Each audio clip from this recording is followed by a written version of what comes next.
logam 13 itu lebih besar dari logam 12, kemudian lebih besar dari M+. Kalau untuk belok yang negatif itu berarti kebalikannya. Ya, jawabannya ya. Jadi untuk yang M-1 itu lebih kecil daripada M-2 dan seterusnya, ya. Nah, itu terkait dengan apa? Nanti kita lihat di slide ya, sambil saya lihat soalnya, kemudian satu-satu kita bahas. Oke, ada pertanyaan yang lainnya dulu sebelum kita lanjutkan?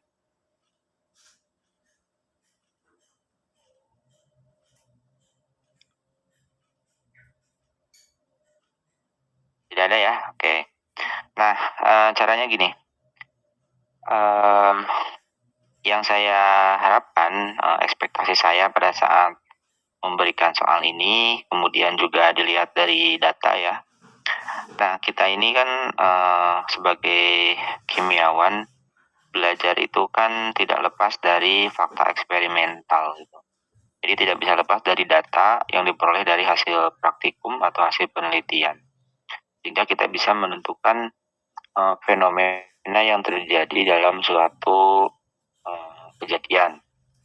Kejadian dalam hal ini adalah bagaimana harga data 0 atau 10 deki jika dilihat dari struktur senyawa kompleksnya.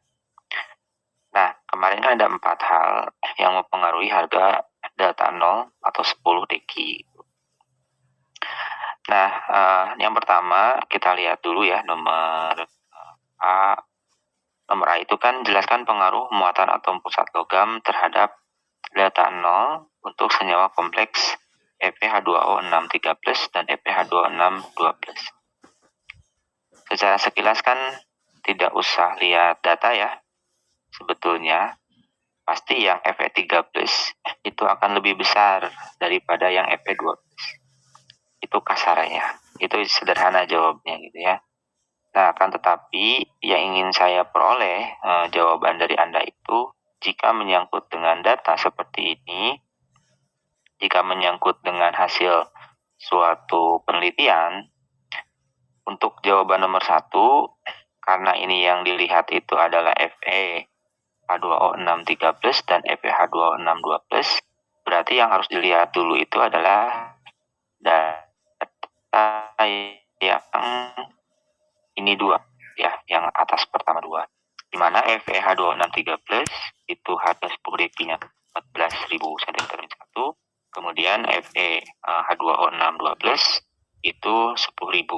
Nah, jadi untuk jawaban yang diharapkan itu jadi begini gitu ya.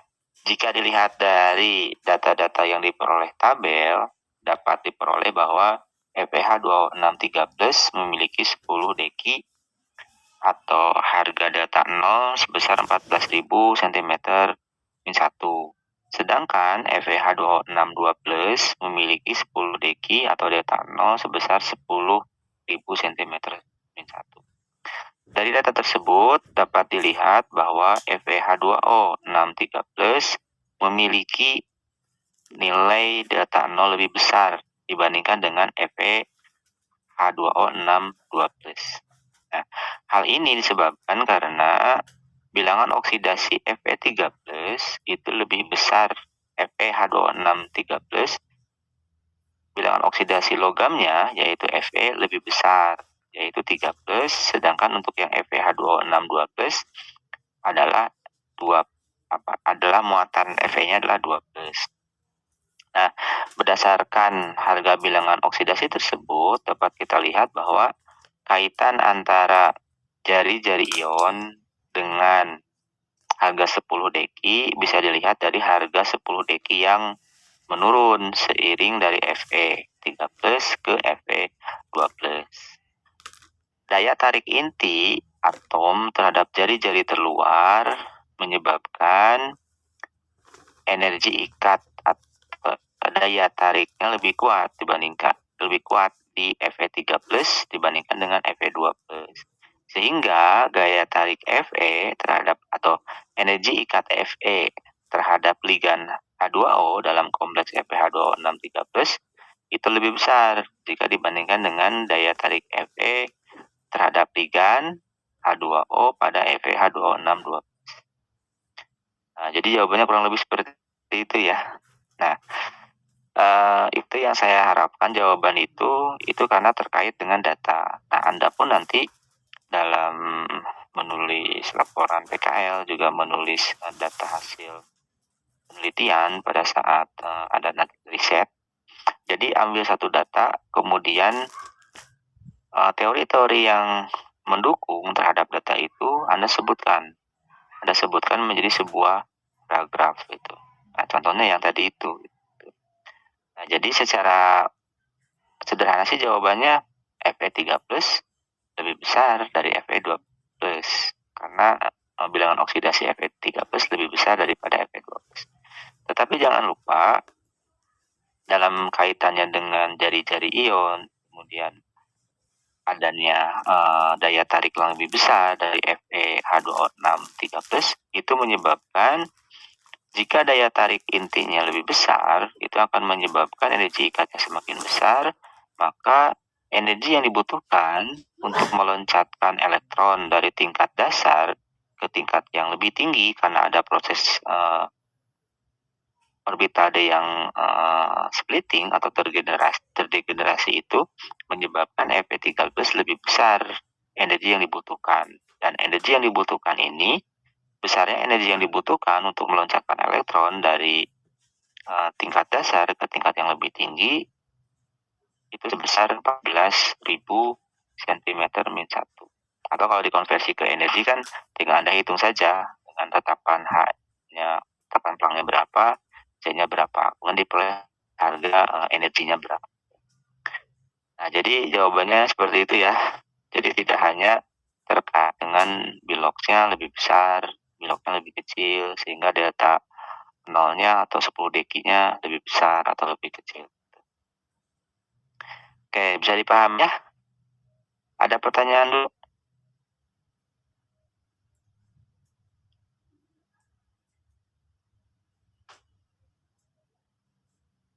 Jelas?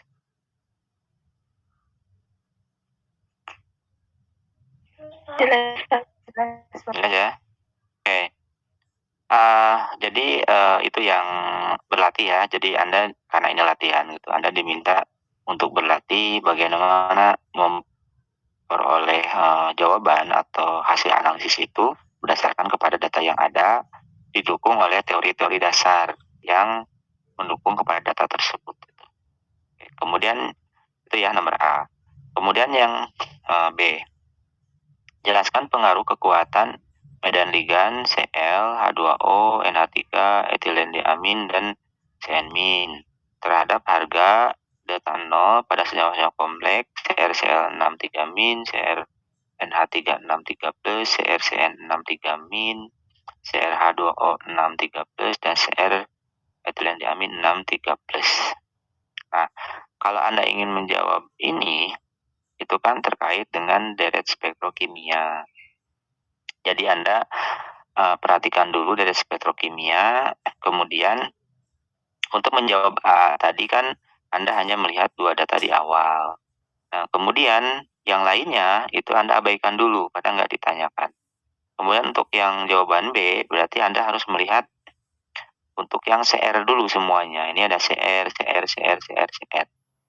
Nah, ada 5 buah senyawa kompleks logamnya CR. Kemudian beda-beda ya dari 13.700 sampai ke 21.900. Nah, hal yang pertama yang Anda lihat itu adalah kan kalau kita lihat di nomor A tadi itu yang bedanya adalah muatannya atau biloxnya. Di sini 3+, ini 2+. Nah, sedangkan kalau untuk yang nomor B, Anda lihat ligannya. Yang pertama ligannya adalah Cl, kemudian yang kedua ligannya NH3, yang ketiga Cn, kemudian air, kemudian etilen diamin. Nah, Anda lihat ligan-ligannya, kemudian Anda peroleh deret spektrokimianya. Di buku kan ada deret spektrokimia. Kemudian dari deret spektrokimia itu dijelaskan berdasarkan kepada data yang ada di sini. Nah, kalau kita perhatikan di sini harga delta nol yang paling besar kan CN 26.600, kemudian yang paling kecil adalah CL, ligan CL 13.700. Nah, Anda silakan mengurutkan berdasarkan kepada spektrokimia, kemudian jawabannya adalah bahwa untuk logam yang sama tetapi liganya berbeda, maka harga 10 deki atau delta nol itu dipengaruhi oleh kekuatan medan ligan. Dalam hal ini adalah didukung dengan adanya data dari deret spektrokimia. Berdasarkan deret spektrokimia, kekuatan medan ligan adalah A, B, C, D, E ya, disebutkan dari CA dulu sampai ke CN. Nah, kemudian dari data deret spektrokimia itu menyebabkan pengaruh bahwa kekuatan medan ligan berpengaruh kepada besaran delta nol, dalam ini adalah besaran splitting dari orbital D-nya. Nah, Anda sebutkan dalam teori bedaan kristal kan, kekuatan medan ligan itu menyebabkan besar kecilnya splitting orbital D. Jika kekuatan medan ligannya besar, maka akan menyebabkan splitting orbital D-nya lebih besar. Dan jika splitting orbital D-nya lebih besar, maka dibutuhkan energi yang lebih besar untuk meloncatkan elektron dari tingkat yang dasar ke tingkat yang tinggi. Nah, hal ini bersesuaian dengan harga dari delta nol atau 10 deki. Nah, itu. Nah, seperti itu ya jawabannya. Nah, kemudian coba Anda perhatikan. Dalam data itu, seringkali ada variabel tetap, ada variabel berubah. Agar mempermudah penjelasan, pada saat Anda ingin memberikan alasan, Anda harus lihat dulu mana variabel berubahnya, mana variabel tetapnya. Contoh tadi misalkan dalam nomor B itu, variabel tetapnya kan CR, atom logam CR, kemudian variabel berubahnya adalah jenis-jenis ligannya. Nah, itu jawaban untuk yang nomor B. Nah, kemudian untuk yang jawaban nomor C, jelaskan pengaruh jenis ion pusat logam terhadap harga 10 deki untuk senyawa-senyawa kompleks RH NH363+, IR NH363+, CO NH363+.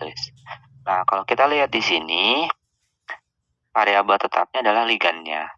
NH3-nya sama, tiga-tiganya ligannya sama NH3, kemudian kita lihat datanya di sini. Nah, kalau kita lihat yang IR itu lebih besar, 10 dekinya itu 41.200 cm-1, kemudian yang paling kecil untuk atom logam CO 22.870 cm-1. Nah, ini diakibatkan karena apa? Anda bisa melihat di tabel periodik unsur untuk nomor atomnya. Nomor atom CO itu 27 ya. Kemudian RH nanti Anda lihat, kemudian IR juga lihat. Nah, ini adalah dalam satu golongan yang sama, beda periode. Nah, CO, RH, dan IR yang membedakan adalah periodenya. Jika yang membedakan periodenya, maka kulit orbital D di kulit keberapa yang dijadikan sebagai acuan? Itu adalah di kulit orbital D di kulit terakhir. Ya, nah, makanya kemarin di teori itu ada 3D lebih kecil daripada 4D, lebih kecil daripada 5D gitu. Nah, berarti itu adalah terkait dengan jumlah kulit yang dimiliki oleh suatu atom pusat logam. Kemudian kaitannya adalah dengan semakin tinggi kulitnya atau jumlah kulitnya semakin banyak, maka splitting orbital D-nya itu semakin besar jika ligannya sama. Nah, kemudian yang keempat, yang nomor D, jelaskan struktur geometris senyawa kompleks terhadap harga 10 deki atau delta nol untuk senyawa kompleks TI H2O63+, TI H2O43+. Nah, kalau kita lihat di sini, Yang TiH2O63 plus itu sebesar 20.300. Karena liganya 6, maka dia adalah oktahedral. Nah, sedangkan untuk yang TiH2O4, ini karena liganya 4, kemudian harganya adalah 9.000 untuk delta nolnya, maka ini adalah tetrahedral. Nah, bisa kita lihat di sini berdasarkan teori yang sudah disampaikan bahwa harga 10 deki atau harga delta nol dipengaruhi oleh geometri, di mana untuk yang oktahedral harga 10 dekinya itu lebih besar dibandingkan dengan harga 10 deki untuk yang tetrahedral, dengan catatan liganya sama, kemudian atom pusatnya juga sama. Nah, jadi sebetulnya yang kemarin kita bahas di Google Meet terakhir itu kan saya menyampaikan teorinya, kemudian datanya seperti apa, itu adalah data-datanya seperti ini ya. Nah, jadi sebetulnya mengapa kemarin saya bilang bahwa UV visible untuk sinyal kompleks itu menarik, karena kita bisa lihat di sini dari data yang seperti ini itu kita bisa melihat adanya 4 variabel berubah yang bisa kita teliti, sehingga dengan data seperti ini kita akan memiliki 4 penjelasan yang berbeda-beda antara satu dengan yang lain. Begitu ya. Nah, kemudian kalau pertanyaannya begini, Pak, bagaimana kalau 2 senyawa kompleks dibandingkan harga 10 dekinya, tetapi atom pusatnya beda dan liganya beda? Gitu ya.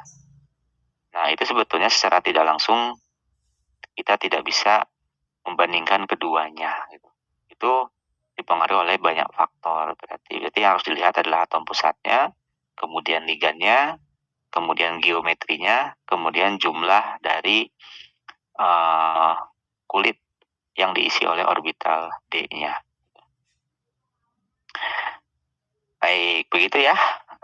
Sebetulnya nggak susah.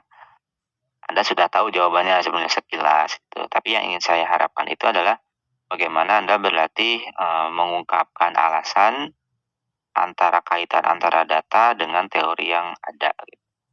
Jadi nanti Anda bisa berlatih bagaimana menjelaskan atau menganalisis suatu data yang ada melalui kalimat-kalimat yang didukung oleh kaidah-kaidah atau teori-teori yang ada.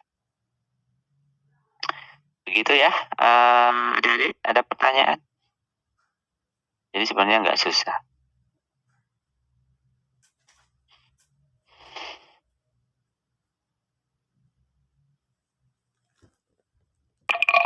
Kalau dari itu kan pengaruh ligan kan tadi dilihat dari deret spektrokimia.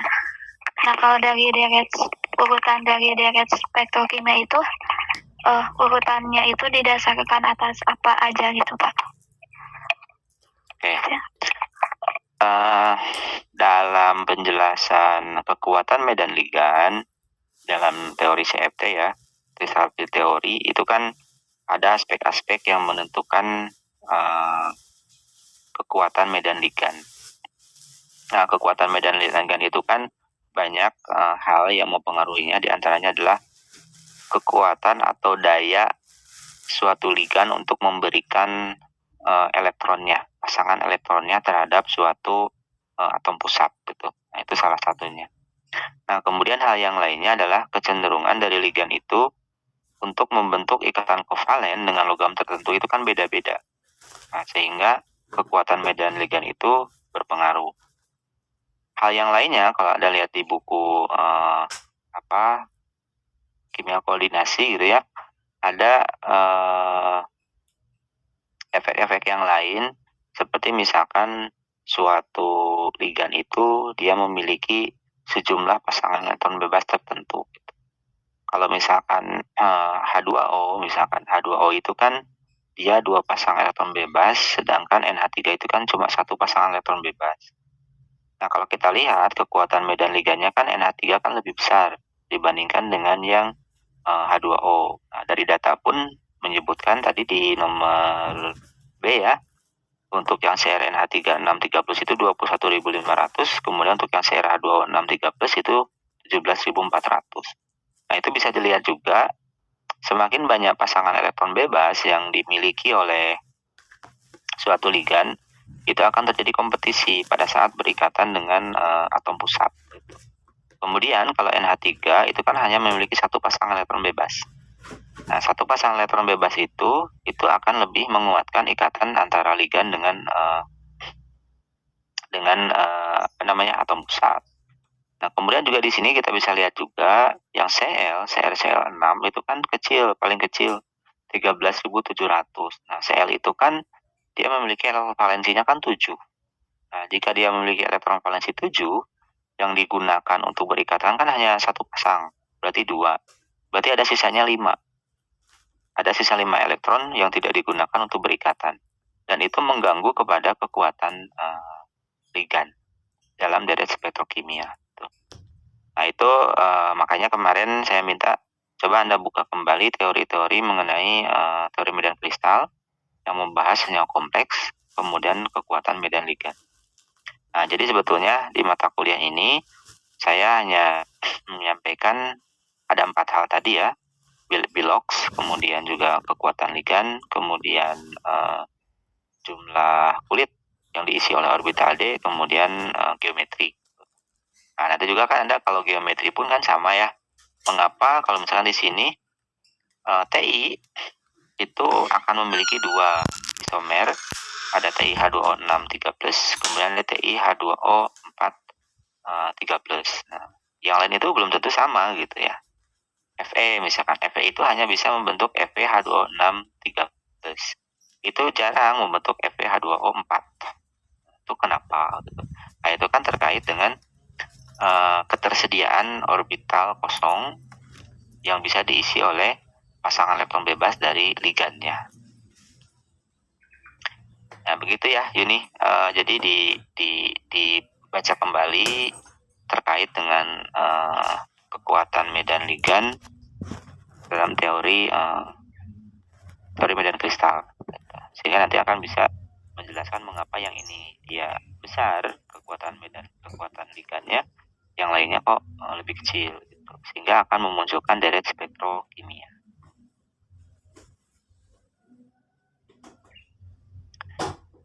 Silakan kalau ada pertanyaan lagi.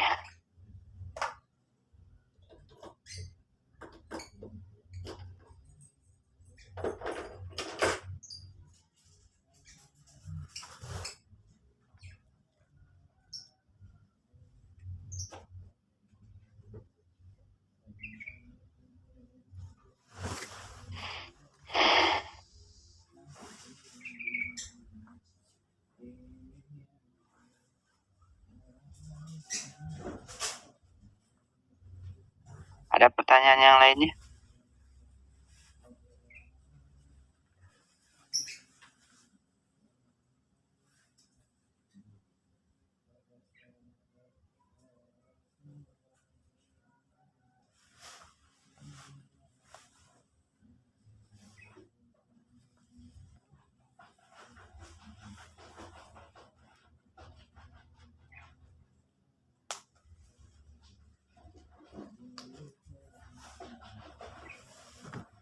UV visible yang kemarin kita sampaikan itu.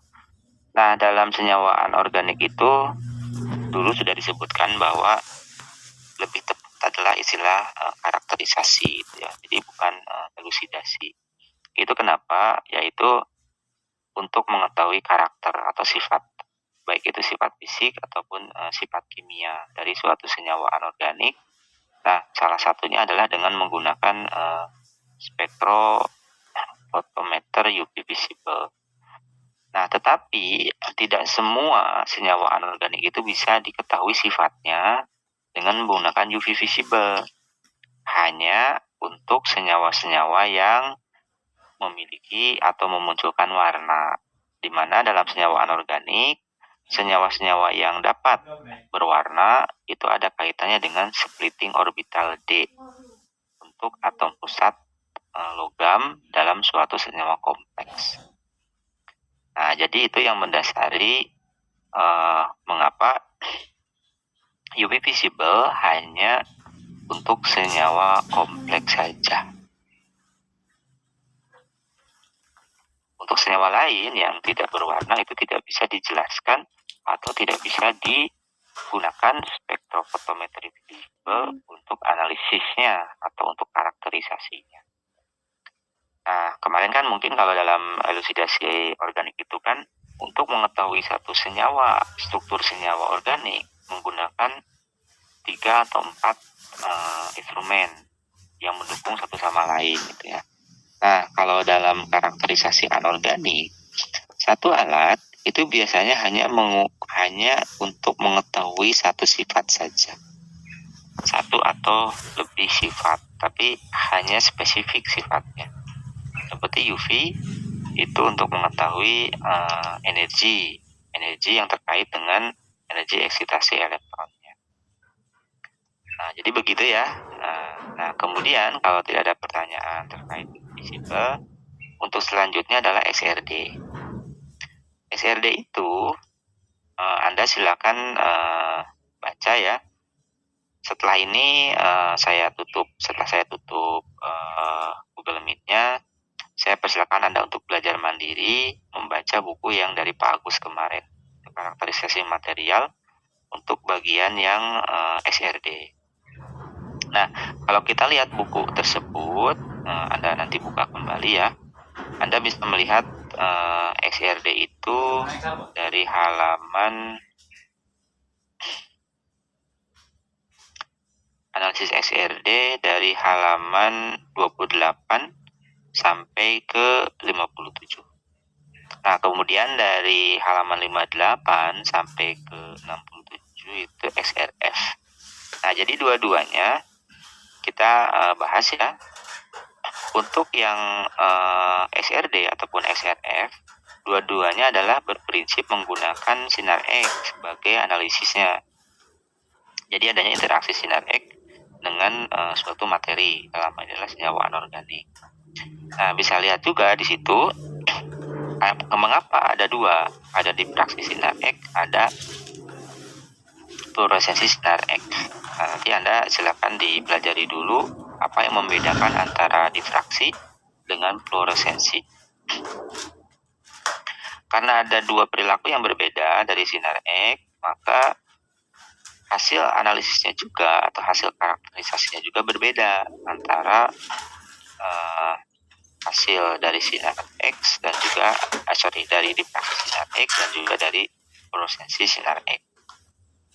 Nah, untuk yang SRD, Anda mungkin di kimia anorganik dulu dan juga yang material kan Anda belajar kimia zat padat ya. Itu kan struktur kristalin salah satunya. Nah, itu adalah dasar untuk mempelajari XRD.